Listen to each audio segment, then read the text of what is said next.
इधर सिद्धार्थ, सुकृति और गुरबचन को योगेंद्र सिंह के आदमी पकड़कर पेड़ों में बांध चुके थे और योगेंद्र सिंह के आने का वेट कर रहे थे।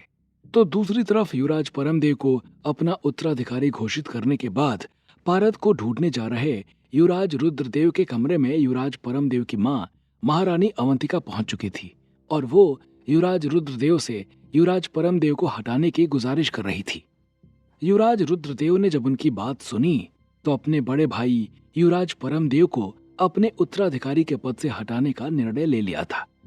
लेकिन जब तक वो इस आदेश को तामील कराने के लिए किसी से कहते कि इससे पहले ही महारानी विजया ने पहुंचकर युवराज रुद्रदेव को ये कार्य करने से रोक दिया था। लेकिन जब तक वो इस आदेश को तामील कराने के लिए किसी से कहते कि इससे पहले ही महारानी विजया ने वहां पहुंचकर युवराज रुद्रदेव को ये कार्य करने से रोक दिया था और उनके द्वारा युवराज रुद्रदेव को ऐसा करने से रोके जाने पर महारानी अवंतिका देवी को क्रोध आ गया था। ये आप क्या कह रही हैं महारानी विजया? क्या आप सच में मेरे बेटे की बलि चढ़ाना चाहती हैं?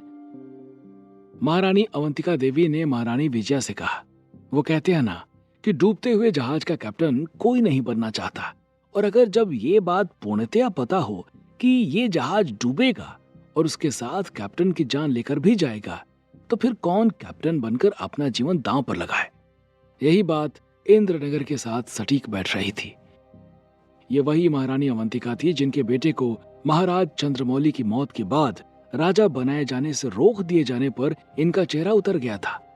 भले ही उन्होंने कुछ कहा नहीं था, लेकिन फिर भी उस समय वहां मौजूद सभी लोगों को ये बात पता चल गई थी। और आज वही महारानी अवंतिका अपने बेटे को राजा बनाए जाने से रोकने के लिए खुद युवराज रुद्रदेव से प्रार्थना करने आई थी। ना तो बहुत ज्यादा समय बीता था और ना ही महारानी अवंतिका का मन परिवर्तन हुआ था।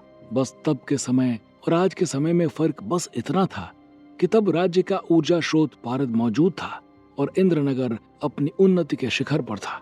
लेकिन आज के हालात उससे बिल्कुल उलट थे। राज्य रक्षक आदित्य की मृत्यु हो चुकी थी। पारद इंद्रनगर छोड़कर जा चुका था। उसको ढूंढने गई राज्य रक्षक आदित्य की बहन देवयानी और महाराज चंद्रमौली के भाई शक्तिमौली दोनों लापता थे। समय दिन ब दिन बीत रहा था और सबसे बड़ी बात, कुलगुरु विचित्रवीर का चेहरा भी उतरने लगा था, जो कि इस बात का संकेत दे रहा था कि उनको भी पारद के मिलने की उम्मीद अब कम ही है। ये आपसे किसने कह दिया अवंतिका कि मैं तुम्हारे बेटे की बलि चढ़ाने जा रही हूँ? सौतिया डाक किनारे रखकर अगर पूरी बात सुनोगी तो समझ में आएगा कि मैं क्या कहना चाह रही हूँ। महारानी विजया ने महारानी अवंतिका को डांटते हुए कहा और उनकी बात सुनकर महारानी अवंतिका सकपका गई थी। छोटी माँ का परेशान होना ठीक है माँ। जब राज्य उन्नति के चरम सीमा पर था तब मुझे राजा बना दिया गया था। अब जब राज्य बलि मांग रहा है तो युवराज परमदेव को राजा बनाया जाना ठीक नहीं है।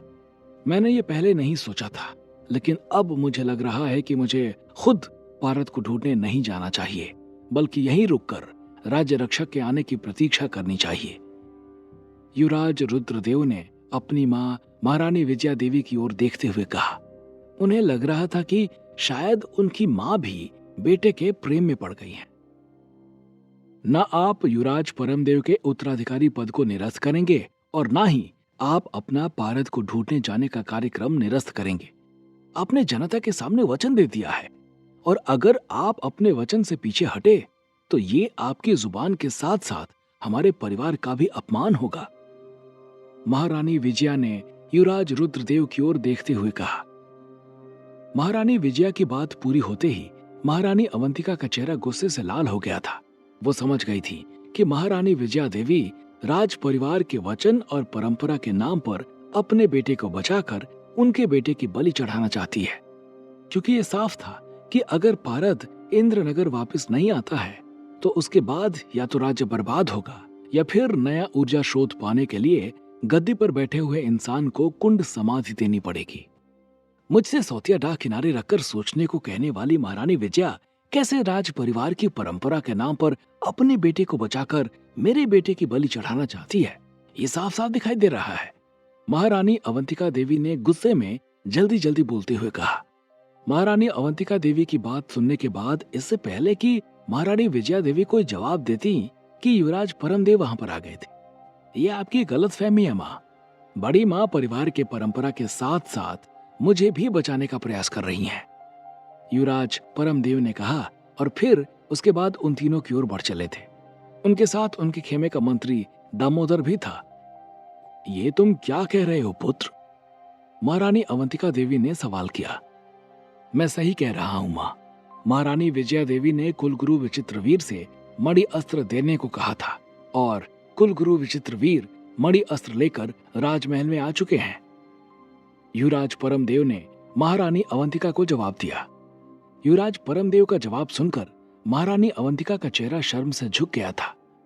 मणि अस्त्र एक ऐसा अस्त्र था जो परोक्ष रूप से बलि देने के काम आता था।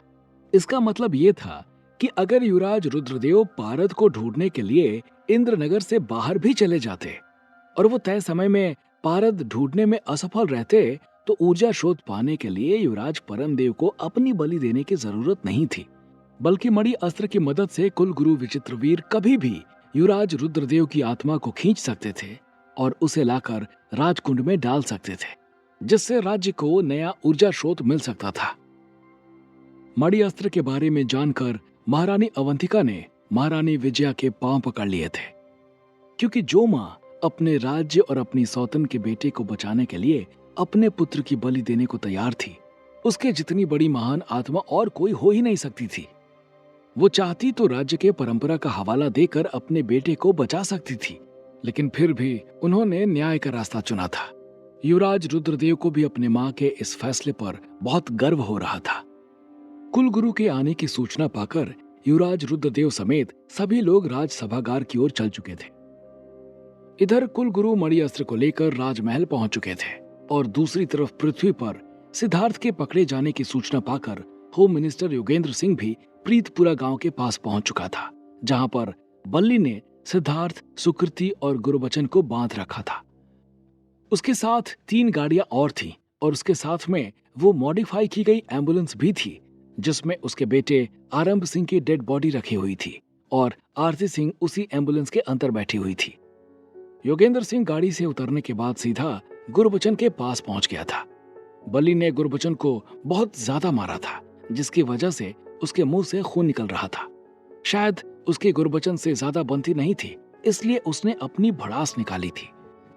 मैंने तेरे ऊपर बहुत भरोसा किया था गुरबचन, क्यों किया ऐसा तूने? बोल। योगेंद्र सिंह की आवाज में गुरबचन के गद्दारी करने का दर्द सुनाई दे रहा था। मैंने ये सब नूरी के लिए किया, गुरबचन ने सीधा जवाब देते हुए कहा। नूरी का नाम सुनकर योगेंद्र सिंह के चेहरे का रंग ही बदल गया था। नूरी आरंभ के साथ में पढ़ाई कर रही थी और आरंभ उसको पसंद करता था, लेकिन नूरी को आरंभ का बिहेवियर अच्छा नहीं लगता था, इसलिए उसने आरंभ को रिजेक्ट कर दिया था। नूरी के द्वारा रिजेक्ट किए जाने के बाद आरंभ के अंदर का शैतान जाग गया था और उसने नूरी के साथ दुष्कर्म करके उसे पेट्रोल छिड़ककर जला दिया था। नूरी को न्याय दिलाने की बहुत कोशिश हुई थी, लेकिन योगेंद्र सिंह के पॉलिटिकल पावर के आगे किसी और की नहीं चली थी और ये केस क्लोज हो गया था।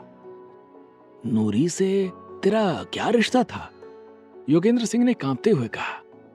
बहन थी वो मेरी, गुरबचन ने चिल्लाते हुए कहा।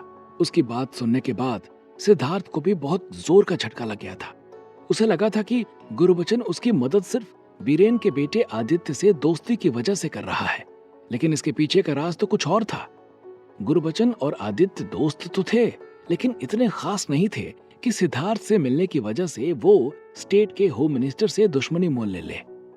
जब सिद्धार्थ की वजह से आरंभ की मौत उसकी मां आरती सिंह के हाथों हुई थी, तभी उसने सोच लिया था कि वो सिद्धार्थ को बचाएगा, लेकिन वो ये बात जानता था कि सिद्धार्थ उसके ऊपर इतना जल्दी विश्वास नहीं करेगा।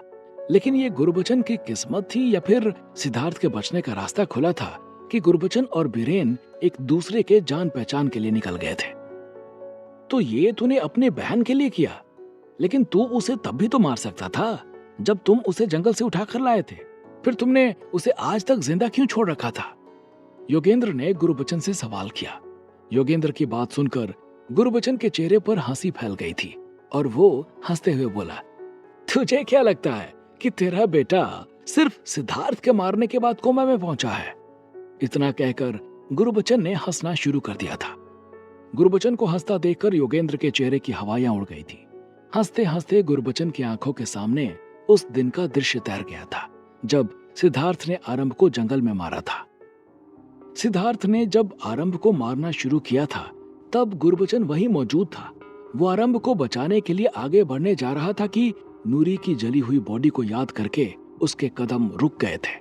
और फिर जब सिद्धार्थ ने जब आरंभ और उसके साथियों को मार मार कर मरणासन कर दिया था और गुल्लू को लेकर वहां से चला गया था, तब उसके बाद गुरबचन आरंभ को उठाने वहां पहुंचा था।